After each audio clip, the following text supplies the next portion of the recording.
materi ini adalah C. Tumbuh dan berkembangnya semangat kebangsaan. Teks tersebut diikrarkan para pemuda dari berbagai daerah pada tanggal 28 Oktober 1928. Ikrar tersebut merupakan tekad untuk memulai jalan baru, mengusir penjajah melalui perjuangan pergerakan nasional. Salah satu penyebab kegagalan adalah perlawanan yang bersifat kedaerahan. Pada awal abad ke-20, corak perjuangan bangsa Indonesia berubah dari yang bersifat kedaerahan menuju perjuangan yang bersifat nasional. Bangsa Indonesia telah menemukan identitas kebangsaan sebagai pengikat perjuangan bersama. Kebangsaan atau nasionalisme telah tumbuh dan menjelma menjadi sarana perjuangan yang sangat kuat. 1. Latar belakang munculnya nasionalisme Indonesia. Ditinjau dari asal pengaruhnya, pergerakan nasional dilatar belakangi berbagai kejadian di dalam negeri Indonesia dan berbagai kejadian di luar negeri. Faktor dari dalam negeri disebut faktor internal, sedangkan faktor dari luar negeri disebut faktor eksternal. A. Perluasan pendidikan. Pemerintah Hindia Belanda menerapkan kebijakan politik etis pada tahun 1901, yaitu dalam bidang irigasi pengairan, emigrasi, transmigrasi, dan edukasi pendidikan. 3 kebijakan ini bertujuan memperbaiki kondisi masyarakat yang semakin terpuruk. Namun, pelaksanaan kebijakan politik etis tetap lebih berpihak kepada penjajah. Dalam pelaksanaannya banyak penyelewengan dalam politik etis, seperti 1. Irigasi hanya untuk kepentingan perkebunan Belanda. 2. Emigrasi transmigrasi hanya untuk mengirim orang-orang Jawa ke luar Jawa guna dijadikan buruh perkebunan dengan upah murah. 3. Pendidikan hanya sampai tingkat terendah yang bertujuan memenuhi pegawai rendahan. Pendidikan tinggi hanya untuk orang Belanda dan sebagai anak pejabat. Perluasan pendidikan dalam latar belakang munculnya nasionalisme di Indonesia dimulai sejak diberlakukannya politik etis oleh pemerintah kolonial. Balas budi tersebut disebut dengan Trias Van Deventer yang terdiri dari 1. Edukasi pendidikan, 2. Emigrasi perpindahan penduduk, 3. Irigasi pengairan. B. Kegagalan perjuangan di berbagai daerah. Salah satu penyebab kegagalan perjuangan kemerdekaan di masa lalu adalah perlawanan yang bersifat kedaerahan. Memasuki abad corak perjuangan bangsa Indonesia berubah dari bersifat kedaerahan menuju perjuangan yang bersifat nasional. Bangsa Indonesia menemukan identitas kebangsaan sebagai perekat perjuangan bersama. Paham kebangsaan atau nasionalisme telah tumbuh dan menjelma menjadi sarana perjuangan yang sangat kuat.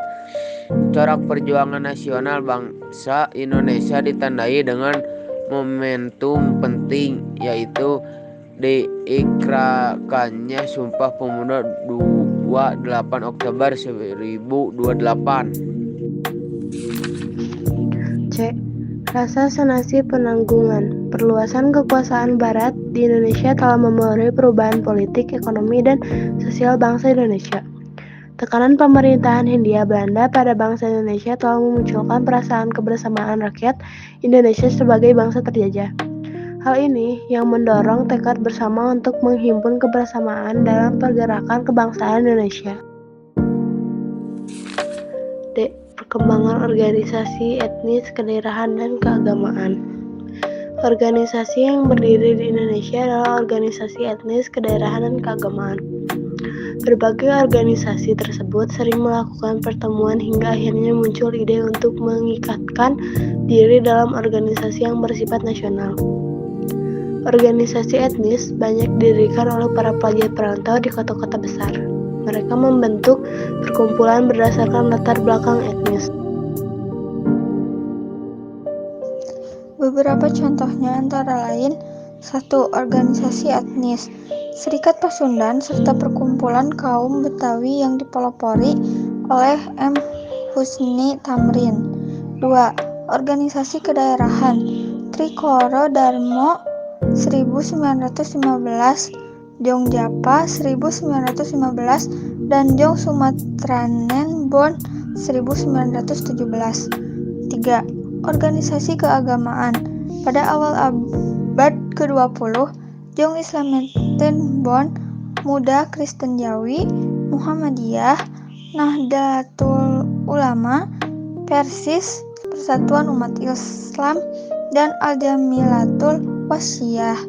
Beberapa tokoh pejuang wanita zaman dulu adalah R.A. Kartini, Dewi Sartika, dan Maria Walanda Maramis. 4. R.A. Kartini adalah putri Bupati Jepara, Jawa Tengah yang memperjuangkan emansipasi persamaan derajat antara laki-laki dan perempuan. Beliau mendirikan sekolah khusus untuk perempuan. Faktor eksternal pergerakan nasional. Ada beberapa faktor eksternal pergerakan nasional, yaitu A. Kemenangan Jepang atas Rusia pada tahun 1905, pada tahun 1904 dan 1905 terjadi peperangan Jepang melawan Rusia. Rusia adalah bangsa Eropa, sedangkan Jepang adalah bangsa Asia. Tentara Jepang berhasil mengalahkan Rusia dan menjadi inspirasi negara-negara lain bahwa orang Asia bisa mengalahkan bangsa Barat. Bangsa-bangsa Asia pun semakin yakin mampu melawan penjajah. B. Berkembangnya nasionalisme di berbagai negara pada abad XX. Negara-negara terjajah di Asia dan Afrika menunjukkan perjuangan pergerakan kebangsaan. Di India, wilayah jajahan Inggris, muncul pergerakan dengan tokoh-tokohnya Mahatma Gandhi dan Muhammad Ali Jinnah. Di Filipina, Jose Rizal memimpin perlawanan terhadap penjajah Spanyol. Di Tiongkok muncul dari Sotiet Sen yang terkenal dengan gerakan pembunuhannya. A. Budi Utomo. Pada awal abad 20, sudah banyak mahasiswa di kota-kota besar, terutama di Pulau Jawa. Sekolah kedokteran bernama Stovia School Thought of Landing van Inlandse Artsen terdapat di Batavia.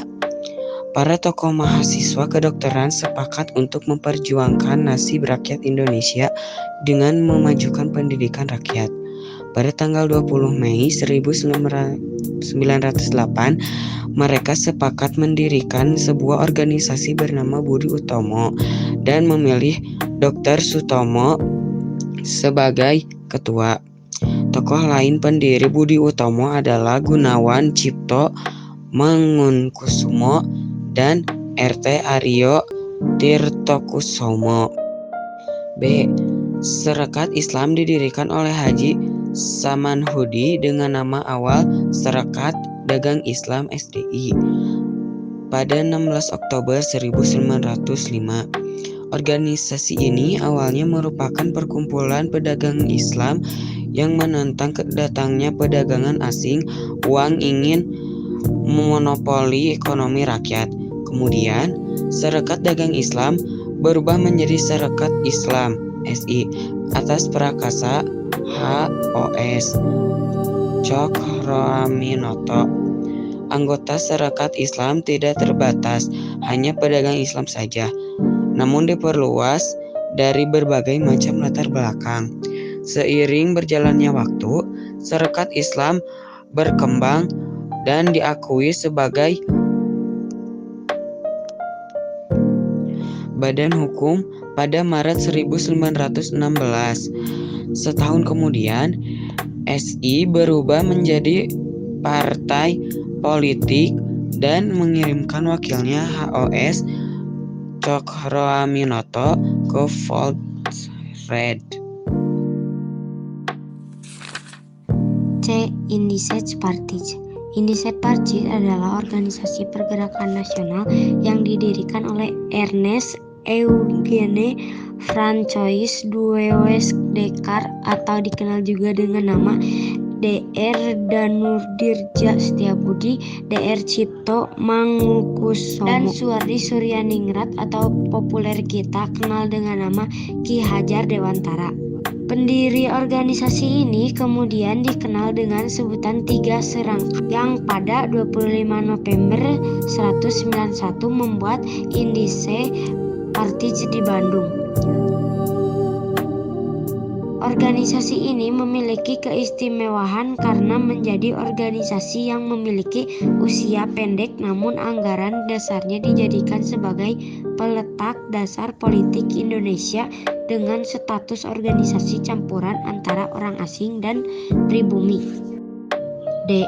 Perhimpunan Indonesia. Perhimpunan Indonesia adalah organisasi pergerakan nasional yang awalnya didirikan dengan nama Indische Vereniging oleh Belanda pada tahun 1908, yakni Soetan Kasajangan Soripada dan R.M. Noto Suroto. Namun pada tahun 1923, organisasi ini justru berjuang dari jauh untuk mempelopori kemerdekaan untuk Indonesia saat itu. Selanjutnya pada tahun 1925 organisasi ini berubah nama menjadi Perhimpunan Indonesia yang menunjukkan identitas diri bangsa dan negara serta menggantikan kata Hindia Belanda. Tokoh yang terlibat dalam organisasi ini adalah Muhammad Hatta, Cipto Mangunkusumo, dan Suwardi Suryaningrat.